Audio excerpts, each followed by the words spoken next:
ایک लकड़हारा था, बूढ़ा थका हुआ और जिंदगी के आखिरी सांसों पर खड़ा। इसके हाथों में कुल्हाड़ी थी, लेकिन दिल में एक राज जो इसने अपने बेटे को सौंपा। एक राज जो जंगल के कल्ब में छुपा था, एक देवदार का दरख्त जिसे छूना मौत को दावत देने के मुतरादिफ था। लेकिन जब वो बेटा अकेला जंगल में गया तो क्या हुआ? एक दरख्त जो भागता था, एक सांप जो हाथी को निगल गया और एक जादुई आईना जो किस्मत बदल सकता था। ये कहानी है धोखे की, जादू की और एक लकड़हारे की जो बादशाह बन गया और फिर सब कुछ खो बैठा। आखिर तक देखें क्योंकि ये कहानी आपको हैरान कर देगी।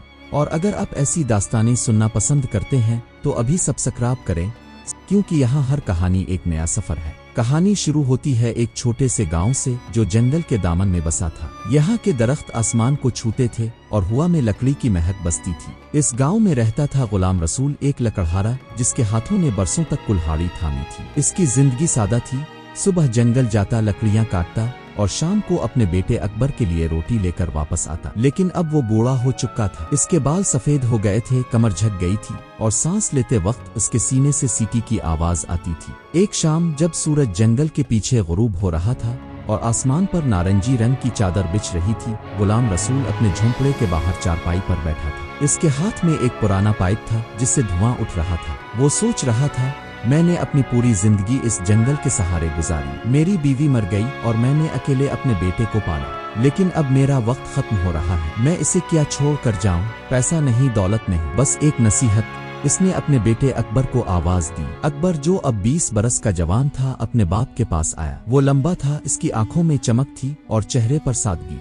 वो जमीन पर बैठ गया और बोला, जी बाबा, आपने बुलाया? गुलाम रसूल ने अपना पाइप एक तरफ रखा, गहरी सांस ली और कहा, बेटा तो जानता है कि हमारी जिंदगी इस जंगल से चलती है। मैंने तेरी माँ के मरने के बाद तन्हा तेरी परवरिश की, लेकिन अब मेरा वक्त करीब है। कल से तो अकेला जंगल में जाएगा, लकड़ियां काटेगा, अपना घर चलाएगा। लेकिन एक बात हमेशा याद रखना। अकबर ने हैरत से अपने बाप की तरफ देखा। गुलाम रसूल की आवाज में एक अजीब सी गहराई थी। जंगल में साहिल के करीब एक देवदार का दरख्त है। वो तन्हा खड़ा है, इसका तना चिकना और मजबूत है, इसके पत्ते गहरे सब्ज और शाखें आसमान को छूती है। मैंने इसे कभी हाथ नहीं लगाया और तो भी इसे कभी मत छूना। दूसरे दरख्त काट लेना, लेकिन देवदार को हाथ ना लगाना। अकबर ने पूछा, बाबा वो तो बस एक दरख्त है, इसे छूने से क्या होगा?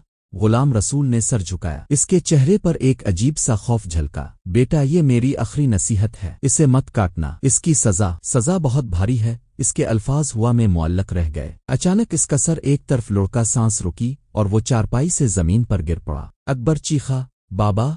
वो अपने बाप के पास दौड़ा, इसे हिलाया, लेकिन गुलाम रसूल अब इस दुनिया में नहीं था। अकबर की आंखों से आंसू बह निकले। वो तन्हा रह गया था, एक झोंपड़े, एक कुल्हाड़ी और एक राज के साथ। महीनों गुजर गए। अकबर ने अपने बाप की मौत को दिल से लगा लिया, लेकिन जिंदगी की मजबूरियां इसे जंगल की तरफ खींचती रहीं। सर्दी की रातें करीब आ रही थीं और उसके घर में आटा खत्म हो गया था। एक सुबह जब सूरज अभी तुलू हो रहा था और जंगल में धुंध छाई हुई थी, अकबर ने अपनी कुल्हाड़ी कंधे पर रखी, अपने गधे को साथ लिया और जंगल की तरफ चल पड़ा। इसके कदमों तले खुश्क पत्ते कड़कड़ा रहे थे और हवा में ठंडक थी। वो साहिल के करीब पहुंचा जहां देवदार का दरख्त खड़ा था। इसने इसे दूर से देखा। दरख्त वाकई अजीब था। इसके पत्ते गहरे सब्ज, तना चमकदार और उसके अर्ध गिर्द एक अजीब सी खामोशी। परिंदों की आवाजें भी वहां मध्यम हो जाती थीं। अकबर ने सोचा, बाबा ने इसे छूने से मना किया था, लेकिन ये तो बस एक दरख्त है। शायद बुढ़ापे में उन्होंने कोई कहानी गढ़ ली होगी। इसके दिल में तजस्सुस जागा।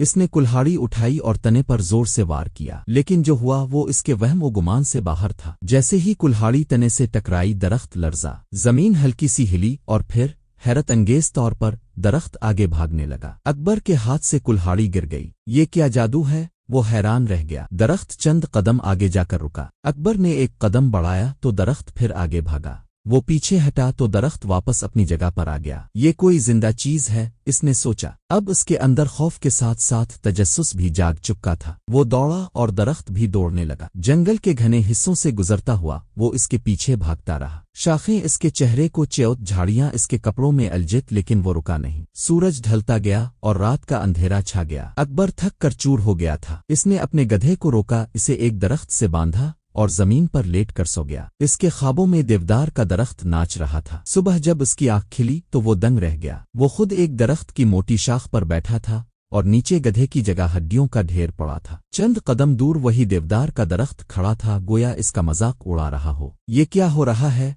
अकबर ने सर पकड़ लिया। इसके गधे को किसने मारा और वो शाख पर कैसे पहुंचा? देवदार की तरफ देखते हुए इसने फैसला किया कि वो इस राज को खोल कर रहेगा। अकबर ने अपनी कुल्हाड़ी उठाई और देवदार के पीछे चल पड़ा। वो पहाड़ों से गुजरा जहां हवाएं जोर से चलती थीं। वो वादियों में उतरा जहां नदियों का पानी गुनगुनाता था। वो मैदानों में भागा जहां घास इसके घुटनों तक थी। एक दिन जब शाम का वक्त करीब आ रहा था और सूरज की आखिरी किरणें जमीन को छू रही थीं, इसके सामने एक अजीब मंजर नमूदार हुआ। एक बहुत बड़ा सांप जिसकी लंबाई शायद 20 फुट थी और एक सफेद हाथी जिसके दांत चमक रहे थे आपस में लड़ रहे थे। सांप ने हाथी के गिर्द अपना जिस्म लपेट लिया और इसे निगलना शुरू कर दिया, लेकिन हाथी के लंबे दांत सांप के गिले में फंस गए। हाथी चीखा, ए इंसान, मुझे बचाओ, इस सांप को मार दो, मैं तेरी जिंदगी भर का शुक्रगुजार रहूंगा। मैं तुझे दौलत दूंगा जो तूने कभी ख्वाब में भी नहीं देखी। अकबर डर गया। इसने सोचा, ये मेरी लड़ाई नहीं, लेकिन अगर मैं मदद ना की तो ये हाथी मर जाएगा।